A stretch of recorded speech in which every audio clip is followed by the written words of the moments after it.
JJ the CPA here. So what if you learn later you got money on the PPP that actually didn't qualify, right? What are some unique scenarios that have come about that this has become actually not so unique and kind of commonplace? Is really, let's tackle two of them, okay? One of them is you put in PPP, and when you were determining your payroll costs, you included amounts of 1099s you pay, okay? So people use this language of 1099 employee, which doesn't exist, and it'll get you a $5,000 fine this year per. So stop saying 1099 employee for starters. But if you got PPP money and you included wages and 1099s that you pay, or you got it and it only included 1099s you pay, okay? You have to get a hold of the bank and you need to return the dollar amount of your PPP that you got that was falsely obtained. You know, falsely sounds so serious. I'll get to that in a minute. The other is S Corp. So there were some that for whatever reason, you know, the banks are like, well, give us your 1099s. And you give them 1099s. They're like, oh, okay, well, that's to your business. Give us your K1. And so they got the K1. So they did a loan based on your K1 on your S Corp, doesn't count, okay? So if you got it based on that, you need to get that money back to the bank. If you made an error, you need to get it back to the bank. You know, you included something that you shouldn't have, somehow, some way, right? If you got it when they didn't hardcore say line 31, and so you got it and it was based on health insurance as well as the retirement plan that were in Schedule 1, you need to figure that out. And it's really simple, right? It's really simple. So if you included, right, you know what your annual number is for payroll, you know the annual number that it is on the 1099s, okay? Well, take that amount that you started with, okay, divided by 12 times 2.5, that's the portion you need to return. You don't even need to ask the bank, how much of this do I need to hand back in? You already know. So you don't want to be caught in a set of circumstances where you obtained a loan under false pretenses, because you're as responsible for it, if not more, than the bank, okay? So if you inadvertently got money that you didn't qualify for, you need to return it. It's not oh, well, I just got a cheap loan, it won't be forgiven at the end, okay? It's literally the same as if you went to the ATM, the bank representative's there, and you said, hey, I've got $400 in my bank. And they're like, oh, well, do you have this? You're like, oh yeah, I also have a credit card at another bank, and I already, you know, oh, okay, well, you know, we'll give you your $400, and since you have that, we're gonna go ahead and give you this other $200 because I think we can do that. And you get back home, and you're like, well, wait a second. I only have $400 in the bank, and I just got $600. Okay. Well, 200 of that you wrongfully got. You can't get more than what you have in the bank. Think of it this: you go in, you go into the gas station, right? And you're like, Slurpee, crackers, whatever. They say, it's $11.99. Okay. You throw down a 20. Right? And they give back to you a 10, a 5, a 1, and some change. Okay? So I'm not really talking to the person that's like, well, they gave that to me, so I'm just going to go, because you're a thief. I'm just going to call it like it is. You're a thief. Someone handed you money incorrectly. And by the way, the clerk that just gave that to you probably came out of their check, so good job. Now we're talking higher stakes. And there's a sentiment going on with the SBA that you better be ready for. If you just for a second are like, well, I don't know if I should, I really need the money. You have to look at it as though you were given change incorrectly. You have to look at it as you went to the ATM and they gave you more money than you had even in the bank. You have to look at this very seriously, okay? I don't have clients that it's happened to, but I've had a client and their brother-in-law is in jail, okay, over a $10,000 item.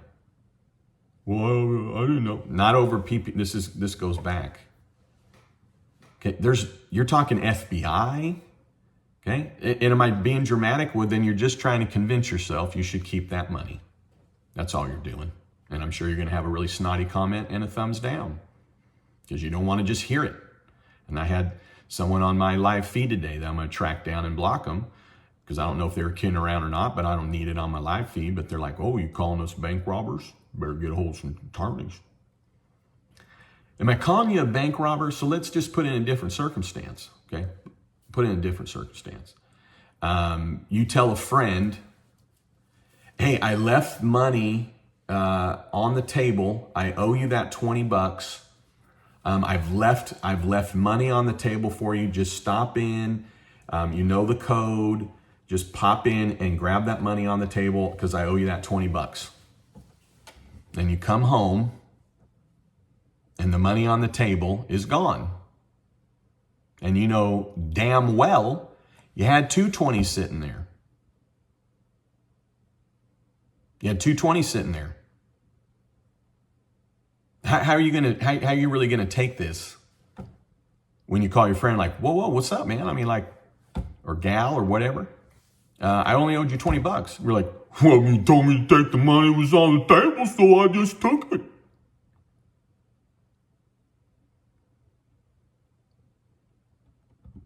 Really? I mean, what would you say? So forget even the emotional side of that. Did your friend steal from you? No, it's my best friend. Then your best friend would have said, hey, dude, I'm going to grab this 20, but I just realized I'm out of money. Can I grab that other 20 so I can grab me a such and such on the way home? Oh, yeah, you bet. Okay. You're talking about the bank here, so just take it as your only warning and the only one that's just going to be honest with you, because if no one else is being honest with you, I am. You're basically involved in a crime now if you don't go and tell them and you don't go walking in with the check. It's a crime. Think of this. When does it become a crime, right? Because that'll be the next thing. It's like, oh, it's not a crime. Man, they just did the calculation. Being so dramatic. Okay, so at what dollar amount's a crime? Right? You go in, and you're going to the bank. Okay? You go in there and like, hey, I'm making a withdrawal for $100, but you're going to give me $100.01.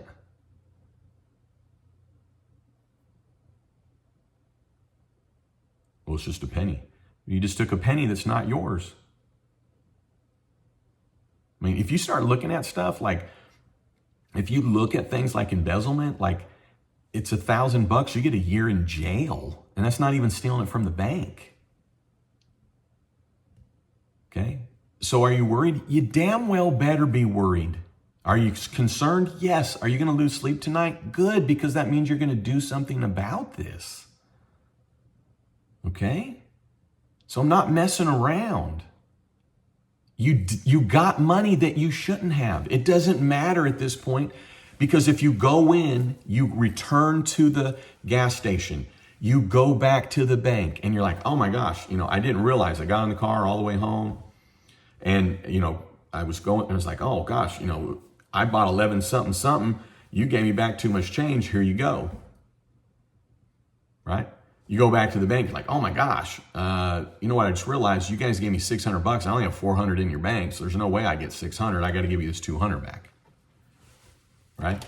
Your friend that comes back to you or calls you, you're like, oh my gosh, you know what? I sent my kid in and said, just grab the money on the table. So Jeffrey grabbed the money on the table. I just got home. Holy crap! I'm sitting here looking at 220s. I'm sorry, Jim. I'm sorry, Bethany. I'll get it to you tomorrow. Like, oh, yeah. So before they come knocking, okay, I can tell you right now, I've got a client, $10,000 loan, okay?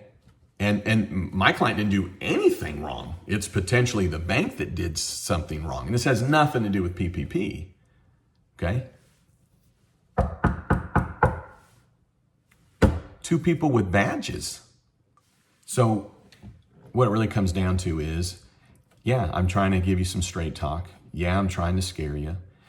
I don't really mean to be accusatory other than you wait another day and the accusations that anybody's throwing your way, you absolutely should let them sink right into you like the claws that are getting ready to bloody you up, because you're getting ready to be involved in a criminal activity.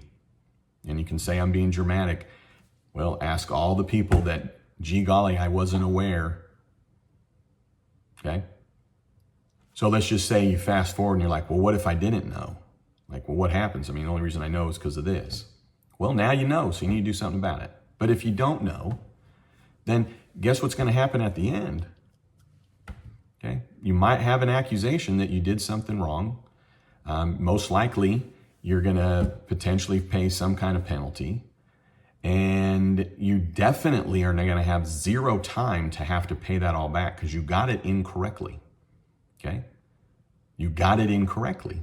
The bank is going to go, hey, that $200 we gave you extra, you need to pay us over 2 years. Like you shouldn't have got it. So they're going to want the money back now. This is the federal government. And now it's over $1,000, over $2,000, it's over $10,000. You look this crap up.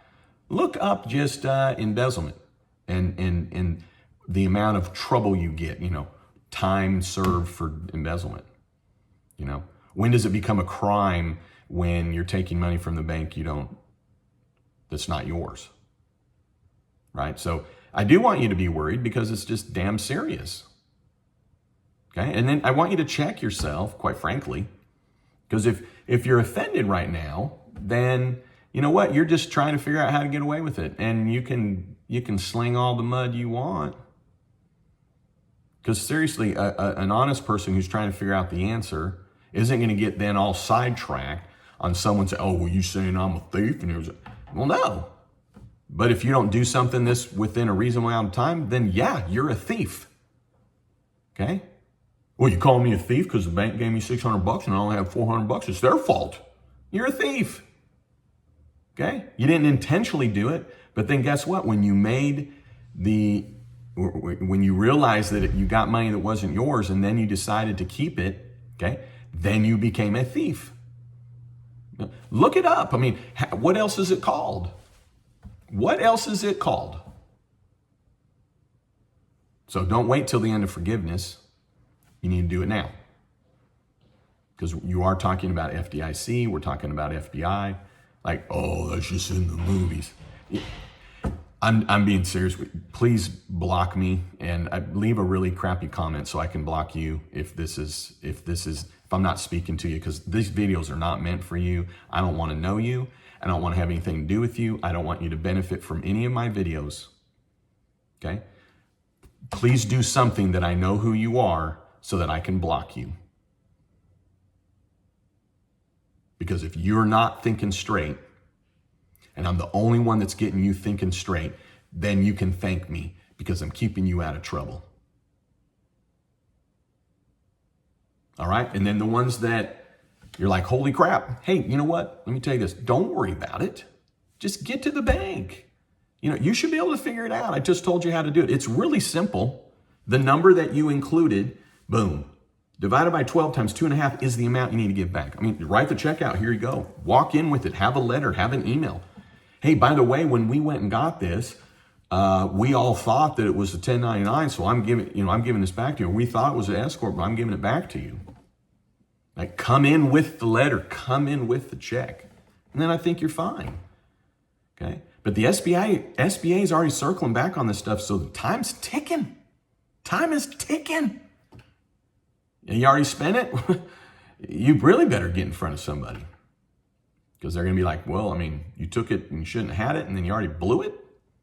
All right, hey, know this. I'm doing it because I love you, and I'm concerned, and I'm trying to talk straight because you know what? No one's probably doing it. These other people on YouTube, they're not probably talking about these kind of things. Maybe they're just not thinking about it, or they're not getting the questions.